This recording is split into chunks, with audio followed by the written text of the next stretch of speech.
Hey guys, for our first Newsy Nugget, I thought this would be a really interesting story to cover. Again, I have a deep respect. I'm from a military service family. In fact, the only one who failed basic training, so black sheep over here.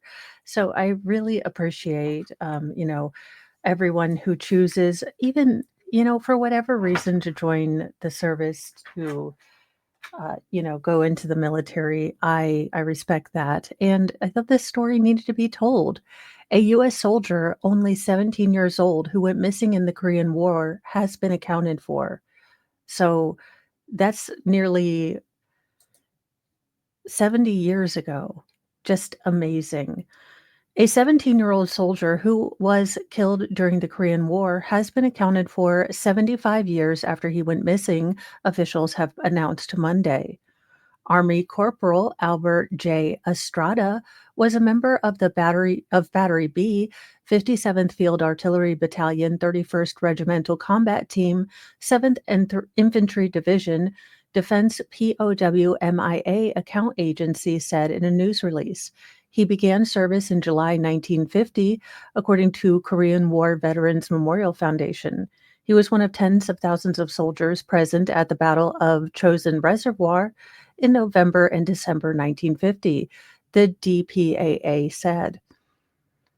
Now, during the battle, 30,000 United Nations service members, including U.S. soldiers, faced off against 120,000 Chinese and North Korean Army forces in rugged terrain in lethally cold weather, the DPAA said. Now, the battle, which the DPAA described as one of the most brutal of the entire war, raged for 17 days. Army officials wanted to push North Korean forces into China and sever supply lines near the Chosin Reservoir, the DPAA said. But the North Korean forces launched a surprise attack that forced one group of soldiers to retreat in late November. A few days later, Chinese soldiers surrounded and isolated another group of soldiers. A task force was hastily assembled to try to organize a withdrawal, and a bitter fight allowed UN forces to open an airfield and bring in reinforcements, evacuate casualties on December the 1st, according to the U.S. military, and eventually the UN soldiers managed a full retreat. More than 1,000 U.S. Marines and soldiers were killed during this time, the DPAA said. Thousands more were either injured or incapacitated by the cold weather. Due to the elements in the retreat, hundreds of fallen Marines and soldiers were unable to be immediately recovered. Now, Estrada was one of the soldiers who could not be located after the battle. He was reported missing on December 6, 1950, and there was no information to indicate whether he had ever been held as a prisoner of war. 3 years later, on December 31st, 1953, the U.S. Army issued a presumptive finding of death, unfortunately, so his family didn't even really know the answers for years. Now, between 1953 and 1954, the North Korean government returned thousands of remains of soldiers who had passed during the Korean War. The remains had been buried in U.S. cemeteries in North Korea. The effort, known as Operation Glory, included the return of 500 sets of remains that had been buried near the Chosin Reservoir.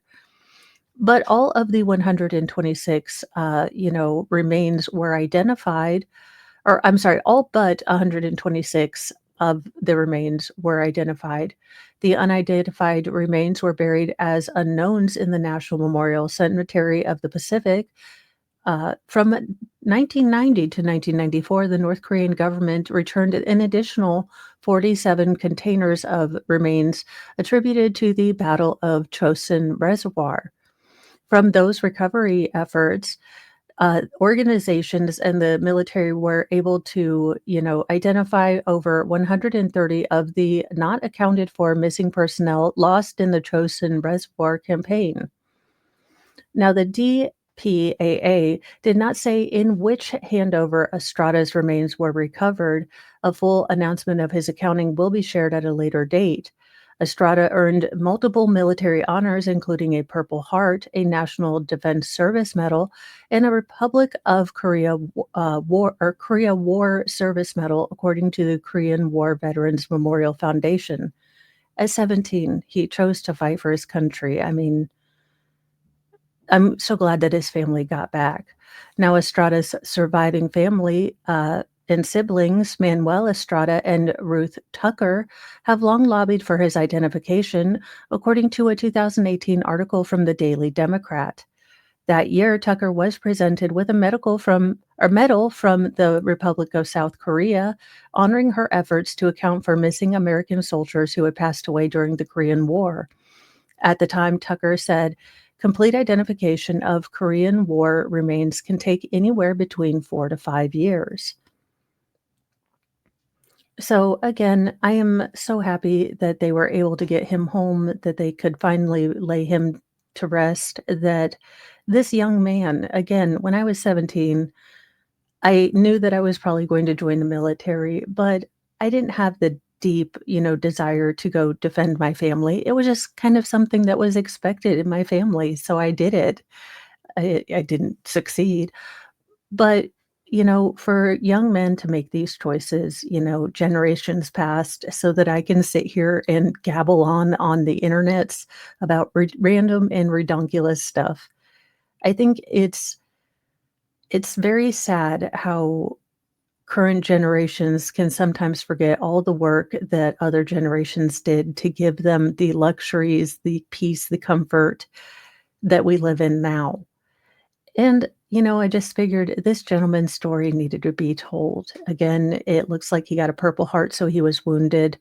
He did, help his other fellow soldiers, and these stories need to be told. We forget how much young people have contributed to make America what it was today.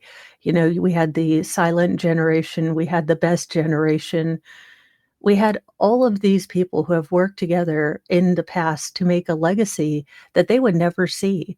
I mean, it's incredible to me that, this young man sacrificed for his country so that I could just gabble on about on the internet. It always just really touches my heart. That being said, I am glad that there are still ongoing efforts so that this hasn't just been forgotten in the sands of time, that there are still ongoing efforts to get answers for families and, peace to legacies and distinction and honor to those who made the ultimate sacrifice to this country.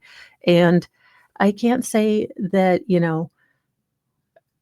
I'm not a big channel, I'm not huge, but if this story gets out and people remember his sacrifice and, his story and fight to give all of the other soldiers who don't have that peace yet, their story, their answers, their, final resting place, then I will just be eternally grateful. I hope that this process continues. I hope that every lost, forgotten soldier is found.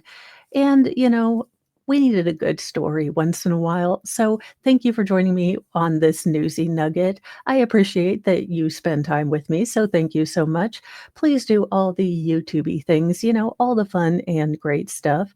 Thank you so much. And I will see you on Mornings with Mo, where it's the newsy news, the news you always knew you never needed, or you never knew you always needed. One of those things.